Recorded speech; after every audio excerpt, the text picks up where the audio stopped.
হয় ছাৰ, পুৱাৰ ভাগত আমি দেখাইছিলোঁ খানাপাৰাৰ পৰা মুখ্যমন্ত্ৰীগৰাকীয়ে ফ্লেগ অফ কৰিছিলে।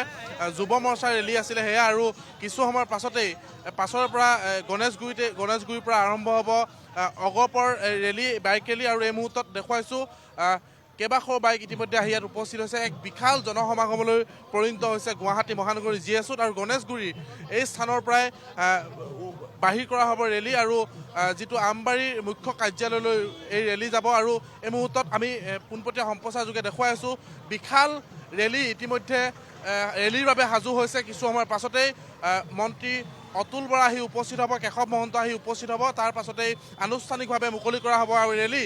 আৰু যি বিজেপি মিত্ৰজোঁটৰ প্ৰাৰ্থী বিজুলী কলিতা মেধিৰ হৈ নিৰ্বাচনী প্ৰচাৰৰ আজি অন্তিমটো দিন, আৰু অন্তিমটো দিনত এনেদৰেই ব্যস্ত হৈ পৰিছে বিজেপি মিত্ৰজোঁট। আৰু বিজেপি মিত্ৰজোঁটৰ এক অন্যতম অংশীদাৰ অসম গণ পৰিষদ। আৰু এই মুহূৰ্তত আমি দেখুৱাইছোঁ বহু লোকৰ এই মুহূৰ্তত সমাগম হৈছে।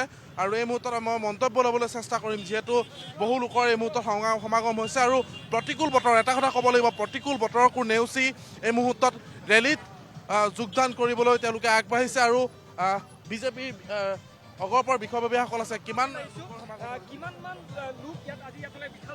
আজি আমি প্ৰায় 5,000 যুৱ বন্ধু ইয়াতে আহিব, আৰু 5,000 যুৱ বন্ধু আমাৰ সন্মানীয় সভাপতি অতুল বৰা ডাঙৰীয়া, কাৰ্যকৰী সভাপতি কেশৱ মহন্ত ডাঙৰীয়া অংশগ্ৰহণ কৰিব।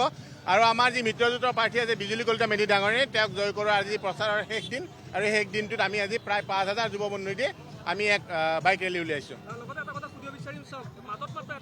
হয়, এয়া আছিলে অগপৰ বিষয়ববীয়া। আকৌ জিতু বৰগোহাঁই আমাৰ সৈতে আছে, এজন যুৱ নেতা। মই কথা পাতিবলৈ চেষ্টা কৰিম।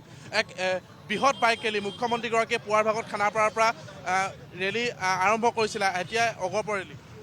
হয়, ইতিমধ্যে আপোনালোক সকলোৱে জানে যে অহা 7 তাৰিখে যি নিৰ্বাচন আৰু আজি প্ৰচাৰৰ অন্তিম দিন, আপোনালোকে সকলোৱে চাইছে, দেখিছে, ৰাইজে অনুভৱ কৰিছে যে মোদী ডাঙৰীয়াৰ নেতৃত্বত যি সুশাসন চলি আছে, এই সুশাসন অব্যাহত থাকিব লাগে।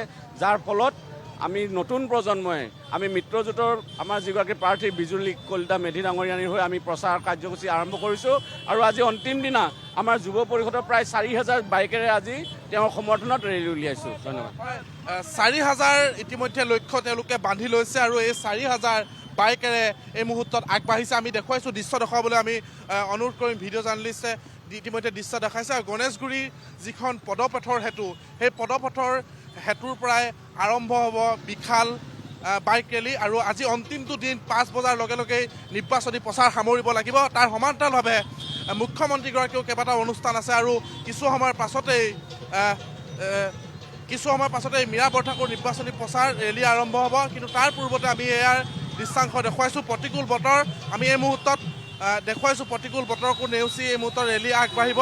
কিছু সময়ৰ পাছতেই পোনপটীয়া সম্প্ৰচাৰ যোগে সেই দৃশ্যাংশ আমি দেখুৱাম। কিন্তু যথেষ্ট প্ৰতিকূল বতৰ, বৰষুণ এই মুহূৰ্তত আহিছে। আৰু এই মুহূৰ্তত গণেশগুৰিৰ পৰা আমি এই দৃশ্যাংশ দেখাই আছোঁ। মস্তিকা,